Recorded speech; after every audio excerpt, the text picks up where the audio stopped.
যে মানুষ ভগবানের চাঁদা দিতে গেলে বুকে বাঁধে, যে মানুষ কীর্তনে চাঁদা দিতে গেলে নিজেকে অসম্মানিত বোধ হয়, যে মানুষ হরিনামের কথা শুনতে গেলে দরজা বন্ধ করে দিয়ে টিভির ভলিউম বাড়িয়ে দেয়, তার গত জন্ম পশু ছিল, মানুষ ছিল না।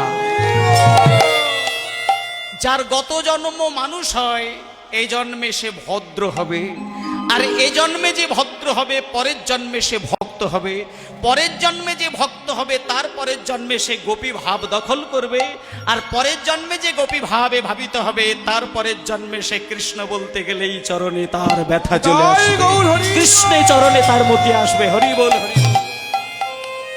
সেই জন্যে সব সময় বলে যায় মা, মূর্খের মতো কথা বলবেন না, হরিনাম সম্পর্কে দ্বিমত করবেন না। চৈতন্য মহাপ্রভু যদি বাংলার মাটিতে দেখা না দিতেন, চৈতন্য মহাপ্রভু যদি সুন্দর স্ত্রীকে ছেড়ে দিয়ে পুরীর মন্দিরে গিয়ে যদি নিজের জীবনটা ভাসিয়ে না দিতেন, চৈতন্য মহাপ্রভু যদি মায়ের চরণ ছেড়ে দিয়ে তিনি হাকৃষ্ণ বলে ঘর থেকে বেরিয়ে না যেতেন, কিছু হোক বা না হোক, টোটাল বাংলার মাটিতে বাঙালিদের মুখে হাসিটা ফোটানোর মতো কেউ ছিল না। আজকে আপনারা হাসতে হাসতে হরিনাম করছেন, মেন রাস্তার ধারে ঝাড়বাতি দিয়ে প্যান্ডেল দিয়ে সুন্দর মাইক দিয়ে হরিনাম করছেন, এটা কার জন্য হয়েছে?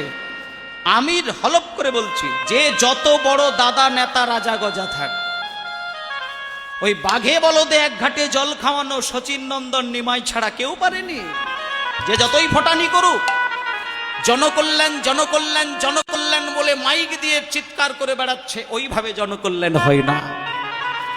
মাইক দিয়ে জনকল্যাণ বললে লাফালে জনকল্যাণ হবে না।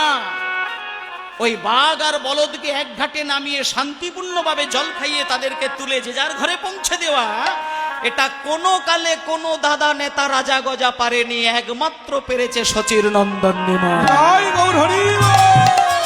সেই জন্য আপনাদেরকে বলে যাচ্ছি, নিমাইয়ের চরণ হারা কোনো দিন হবেন না। নিমাই যা করেছে কেউ করেনি, নিমাই যা করতে গিয়েছিল কেউ কোনোদিন ভাবেনি, নিমাই যা দিয়ে গেছে আমাদের জন্য কেউ কোনো কালে দেবে না। বাংলার মাটিতে অভাব কিন্তু একটা জিনিসের আজও আছে, ভুলে যাবেন না, একদম ভুলে যাবেন না।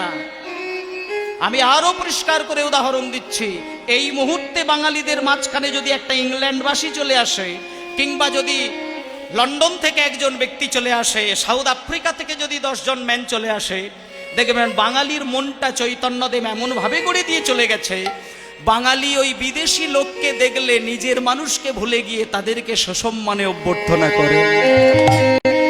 কিন্তু বাঙালি মানুষ যদি কোনোদিন বিদেশে যায়, তারা যদি জানে যে এটা খাঁটি বাঙালি, দেখবেন তারা কিভাবে হেনস্থা করে।